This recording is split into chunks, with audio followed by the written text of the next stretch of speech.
Today I'm going to do a review on the 2018 Toyota CHR Hybrid. I got it in January 2018 and I've had it for around 3 months now, so I'm just going to share some of my thoughts and opinions on this car. The front of the car looks quite sporty and aggressive. Here's the side view. The wing mirrors, the normal wing mirrors on the car, it comes with white, but I changed it to Nebula Blue, which is the same kind of blue you get. If you buy a blue CHR, it's this blue they give you, so I wanted to make my car look a bit different from the others on the road. And I also changed the wheel caps. The standard wheel caps are black, and I changed to Nebula Blue, or CHR Blue. This is the diamond version of the car, which is the top of the range version in Turkey. They also make these cars in Turkey. It's a Japanese brand, but apparently the factory is in Turkey. And this car is quite popular in Turkey as well. This version of the car has auto folding wing mirrors and also keyless entry. So to open the car, you just put your hand in there, as long as the key is close by, and then press that to lock it, and the wing mirrors fold in again. The car has quite a nice interior. There's all your controls for your windows and locking the car, and also to control the auto folding wing mirrors and stuff like that. I also changed the car mats on this as well to have a nice blue outline there. And then it also has lumbar support there, this button. What it is, you press this button and you can make it this thing push out or go back in. This is for height adjustment and to adjust all the seat settings. The passenger side of this car doesn't have height adjustment. I'm 6'3", which is 190 centimeters tall, so I'm quite a tall person, and I find this car very comfortable. There's lots of headroom and there's enough legroom as well. And you can also adjust the steering height and length in this car as well, so you can bring it towards you or away from you and put it up and down. The passenger seat doesn't have any height adjustments, so it's not that comfortable for tall people like myself. Like, my head is nearly touching the roof. If I put my seat back, it's a little bit better, so I have more kind of headroom, but it might upset someone if they're sitting in the back. You open up the car by pulling this handle here, which is quite high up. This is all hard plastic here, hard plastic down there. Here's the seats, it's half leather, or I think this is kind of vinyl, but they say it feels like leather, it looks like leather, but I'm pretty sure it's vinyl. So being taller than average, the back seats of most cars I find quite tight for headroom, and this car is no exception. I would prefer if they made it slightly taller, slightly bigger, but legroom is fine, and the front seat is set up for my height as well. But one thing I don't like about the back is it'd be better if it had more window and less plastic. It would look better and it'd let more light into the car, and you could also see behind you easier when you're pulling out of junctions and stuff like that. So let's take a look at the back. There's the boot. Has a spare wheel as well, but this is not a full-size spare wheel, it's just one to get you to the tyre shop. Has a secret compartment there you can open up and put stuff in there, and one again on the other side, compartment down there. You fold down the rear seats, you just pull here, then on the other side. As you can see, it's quite flat and you can push things right to the back. There's a slight loading lip there. This car also has a reverse camera on the boot lid. It's just above the number plate. Sometimes if you're driving in rain and it's muddy outside, lots of dirt flicks up on this and it covers the lens and you can hardly see what's behind you when you put the car into reverse. But on my dad's 2016 C-Class Mercedes, the camera is always hidden in the boot lid, and then as soon as you put it in reverse, the camera comes out, so it keeps it a lot cleaner. So I'd say Mercedes's design is a lot better than this, and hopefully Toyota can improve their camera designs in the future. So let's take a look at the interior and some of the controls here. It has parking assist. It has auto high beam assist, which only works when you're going over 50 kilometers an hour. So if you're going at low speeds, it won't work, and I find that a bit disappointing because I drive on country roads and at slow speeds, and I would like it to work when I'm doing like 20 kilometers an hour as well, I think. It also has lane tracking assist as well, so if you go outside the lane, it will pull you back into the lane, but that only works if the lines are good in the road. Sometimes the lines aren't too good and it won't work. You can also answer and receive calls on your Bluetooth telephone as well. It also has a nice kind of leather dashboard here up here, but I think this is kind of plastic. It's kind of soft plastic, but it looks like leather, it feels like leather, but Yeah, it's nice. It's a very nice interior, this car. It has soft plastics up here, hard plastics down there, and also hard plastics here. The car has a nice shiny black plastic in the cabin, and it has a metallic effect as well. So when the sun shines on it, it looks really nice and sparkly. It sparkles in all different colours, but it kind of picks up smudge marks and dust quickly. So I'm not sure how nice it will look after a few years. I think it might look a bit tatty, but as it is new and clean, it does look nice. And the car has a USB socket down there, only one. Has an AUX port as well, so you can plug your MP3 player in there. Has a compartment where you can put your telephone stuff in there. Cup holder, so you can take cups and bottles of all different sizes. Another cup holder here as well. It has an electronic parking brake, has EV mode, electronic vehicle mode, and it only works at slower speed, so if you're going around a car park or something like that, you can press that and only use electricity to drive around.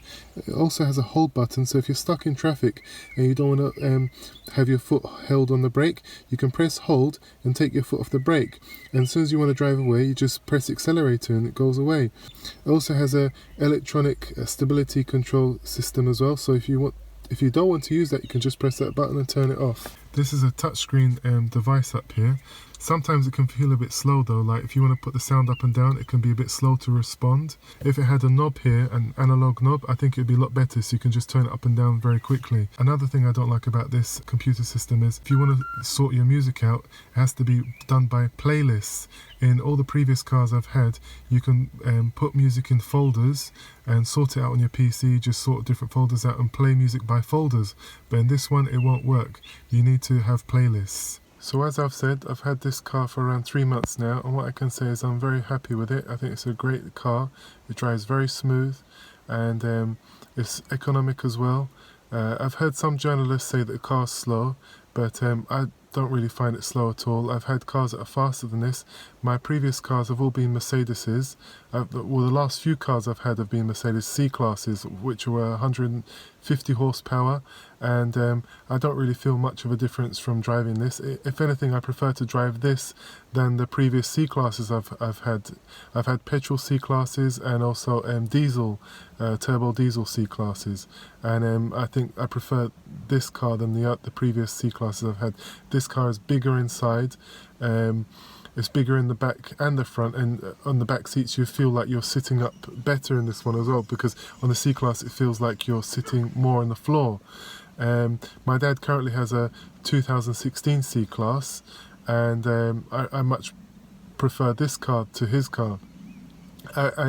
As I said, I usually do buy Mercedes cars, and I was looking at the GLA and the GLC before I bought this car, but Mercedes messed my dad around with a sale. They basically sold him an inferior car to what he paid for, so that put me off buying another Mercedes, and I'm glad I bought this Toyota. So as you can see, the car's done 3,000 kilometers, and it does about 4 liters per 100 kilometers, but that's since the last fill up, and sometimes I've seen 4.5, 4.6 on the clock.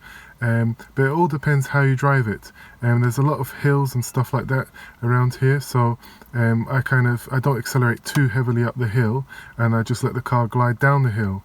But if you kind of thrash the car, if you drive up the hill really fast, and if you're always putting your foot to the floor, if you always put an accelerator on the floor, then yeah, it will drink a lot more fuel than what you see here. So it all depends on your driving style at the end of the day. This is my dad's Mercedes C200D AMG. As you can see, for the last 13,500 kilometers, it averages around 7.3 liters per 100 kilometers. I would say for city driving, this roughly does around 8 liters per 100 kilometers.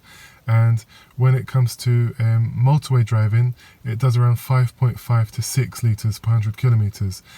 So the Toyota is out and out, hands down, much more economical than this car. And this is a smaller engine as well. It's a 1.6 diesel automatic, whereas the Toyota is a 1.8 hybrid automatic. So if you're wondering how Mercedes sold my dad an inferior car to what he paid for, in December 2015 we went to a Mercedes showroom and test drove a Mercedes C200D in Turkey. We liked the car, so my dad decided to buy it. However, they did not have one with a black interior. The one we saw had a beige interior. They said they would be getting a white Mercedes with a black interior at the end of the month if he paid the deposit straight away, so he did. The car arrived in February. They then asked my dad to pay a higher price because it's a 2016 model. My dad was a bit upset because the car arrived late and they raised the price after he agreed to a lower price. Mercedes said they had a 2015 model Mercedes, exactly the same spec as we paid for, with a black interior. So my dad bought that car. When my dad collected the car, it was dark and he didn't notice straight away that the car didn't have leather up here on the dashboard, and there was no leather here on the door as well. The car's brochure stated that AMG trim cars come with leather on the dashboard and leather on the door there as well. The next day, my dad contacted Mercedes to ask why his car didn't have leather on the dashboard, but there was delays in getting an answer from them. But when they eventually did answer, they said Mercedes stopped making leather dashboards for AMG cars in December 2015. So he was sold an inferior car to what he paid for. My dad is taking Mercedes to court right now, and hopefully he wins the case.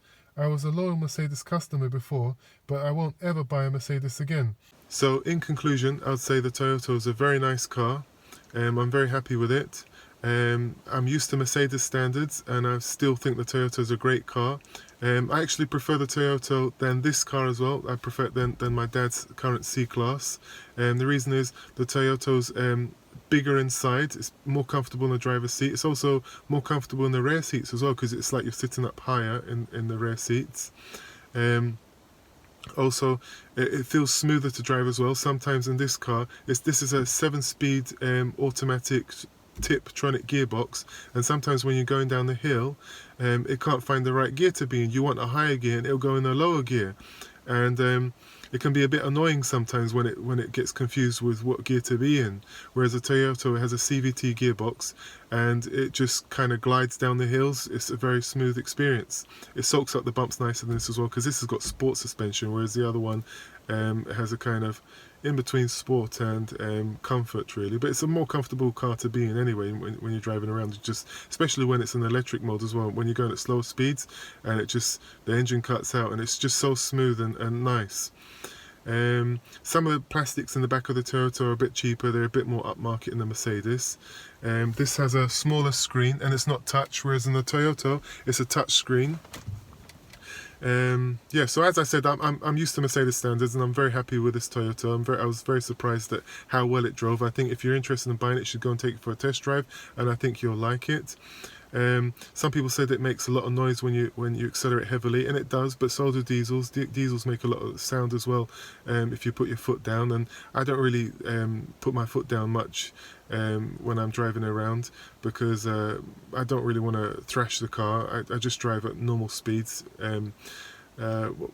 Some people say the car is slow, and I'd say if you're doing city driving, it's fine, but maybe if you're doing motorway driving, you're going up to higher speeds, then probably a diesel car would be better, but a bigger diesel engine car would be better. But for everyday driving that I do, city driving, the Toyota's fine. It's much more economical than this car, which is a diesel with a smaller engine.